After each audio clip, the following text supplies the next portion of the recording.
Hey everyone, welcome back to Red White Spikes. Always good to have you here as we talk about what's happening with our USA men's volleyball team at the 2025 World Championships. So let's dive right in. How's the team looking so far? Honestly, they couldn't have asked for a better start.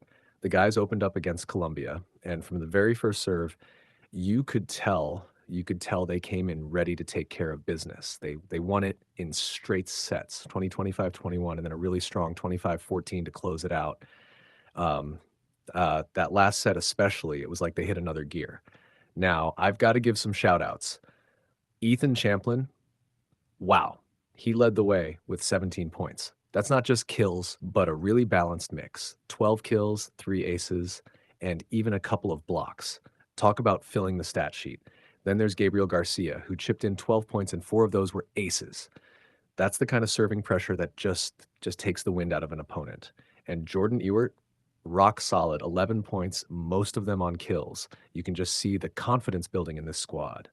And then match 2 rolled around against Portugal. And guess what? Another sweep. 25-19, 25-22, 25-17. 2 matches, 2 wins, 0 sets dropped. That's how you make a statement in pool play. The US became one of the very first teams in the tournament to punch their ticket to the round of 16. That's the kind of start that not only builds momentum, but puts the rest of the field on notice.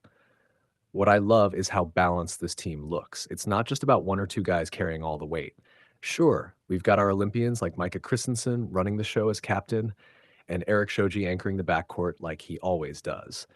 But it's also the newer guys stepping onto the world stage and playing with no fear. There's this fresh energy, and you can feel it. Now let's talk big picture. USA is in Pool D with Colombia, Portugal, and Cuba. They're sitting at the top right now, unbeaten. And yes, Cuba looms as the big test. You know how explosive they can be with their athleticism. But the US looks composed, sharp, and honestly, very hungry. Another layer here, coaching. Karch Kirali is now at the helm of the men's team, and if you know Karch, you know he's all about intensity, discipline, and believing in the grind. He's shaping this roster to be steady under pressure, but still fearless when it's time to take a swing. That's exactly what you want in a tournament like this, where one shaky match can flip everything. So, where does that leave us? Well, it feels like Team USA is making a statement. They're not just here to get through pool play, they're here to show the world that they can hang with anybody. The mix of veteran leadership and rising stars is starting to click, and when it clicks, this team is dangerous. I'll say this, keep an eye on how they handle those tighter matches coming up. It's easy to look great in a 3-0 sweep, but the real test is when you're tied late in a set against a tough team. That's when we'll see just how much this group has grown. But for now, uh, we celebrate. 2 matches, 2 wins, no sets dropped, and a spot already secured in the round of 16. That's about as good as it gets for a start. So that's the latest from the World Championships. The US off to a flying start. Let me know what you think. Who's standing out for you so far?